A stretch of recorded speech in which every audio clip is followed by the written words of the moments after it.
All right, we have no time to waste, so let me just set the stakes. This Friday, Donald Trump is meeting with Russian President Vladimir Putin in Alaska. He announced this randomly over Truth Social, and this caught the world by surprise because Trump and Putin intentionally locked out European leaders, especially Ukrainian leaders, and now it's just these two parties who really don't have any stake in the future of Ukraine, deciding what the future of Ukraine looks like. After this happened, world leaders, or leaders across Europe at least, released a joint statement. You see a statement by President Macron of France, Prime Minister Meloni, Chancellor Merz, Prime Minister Tusk, Prime Minister Starmer. They all came out and they rebuked Trump. They said, dude, we appreciate what you're trying to do. They always have to use the diplomatic language. But then they said, Ukraine needs to be a part of these talks.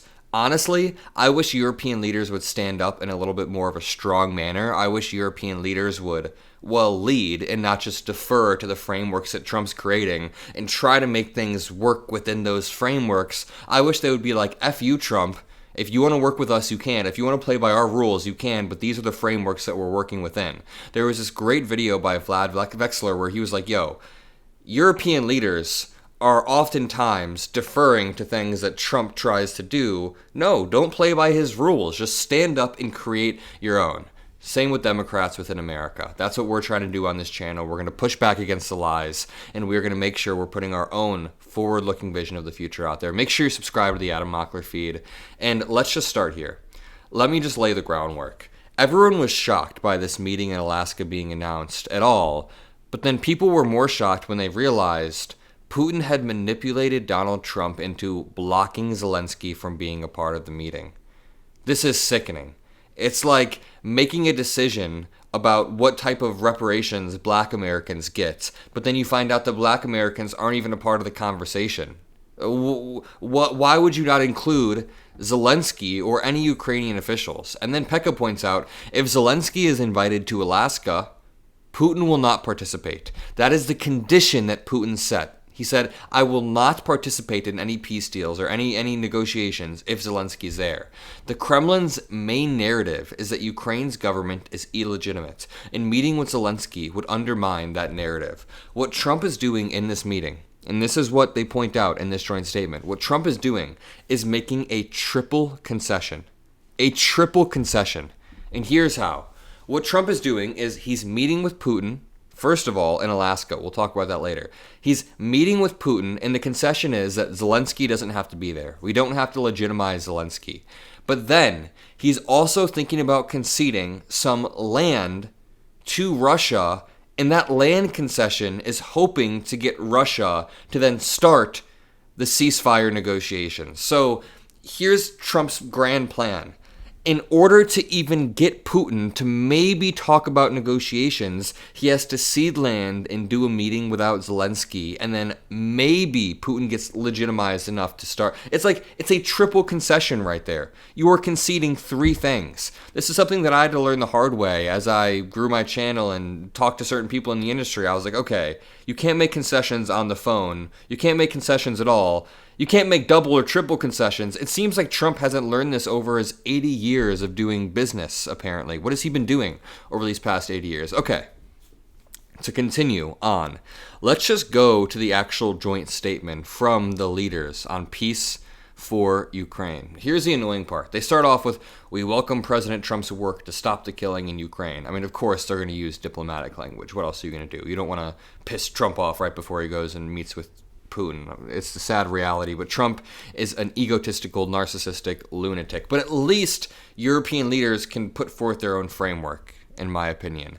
They then say, we are convinced that only an approach that combines active diplomacy, support to Ukraine, and pressure on the Russian Federation can end this war. Now, here's where they begin to rebuke the framework that Trump is approaching this with. They say, we agree that these vital interests include the need for robust and credible security guarantees that enable Ukraine to effectively defend its sovereignty. Ukraine has the freedom of choice over its own destiny.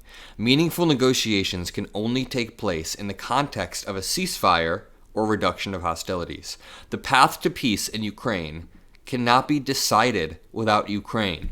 They reframe the peace process to make Ukraine essential to the process, and they also Don't make the concession of a land swap or anything like that until lives stop being lost. You only begin the talks after lives stop being lost. It says, we remain committed to the principle that international borders must not be changed by force. The current line of contact should be the starting point of negotiations. That's a beautiful way to put it.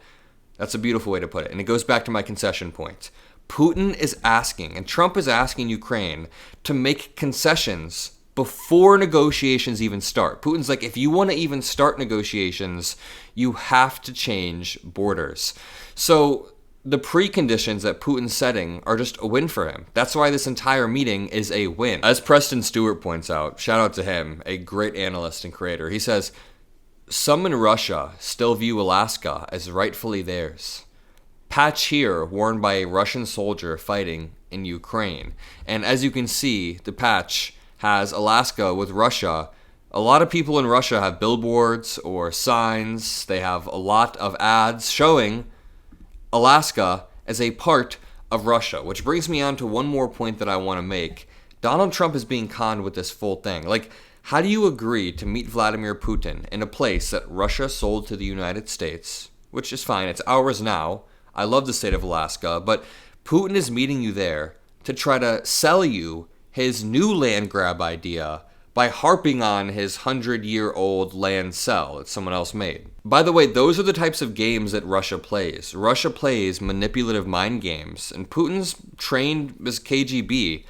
Trump is trained as, I don't even know, a dumb salesman who just shakes your hand too hard. I saw this theory one time that Trump probably took some sales classes in the 70s or 80s, and like these businessman classes said that tariffs are hurting the country and that you have to shake people's hands very hard and yank it. And now every time he goes out in public, you see him yanking people's hands as some sort of weird power move. But what I've always thought is any power move like that, like shaking hands, is not a real power move and can be easily trumped by being intellectual. Like if you put Obama and Trump in the same room, maybe Trump would get a firm handshake in, but Obama's just so much smarter he would run laps around him. And Putin, in the same way, who I absolutely hate and is a vile human being, knows how to play these games. Like read this. Putin gave a Trump envoy an award for CIA official's son killed fighting in Ukraine. This is a game that Putin was playing. President Vladimir Putin has presented U.S. President Donald Trump's special envoy, Steve Witkoff, an award to pass on to a senior CIA official whose son was killed fighting in Russia.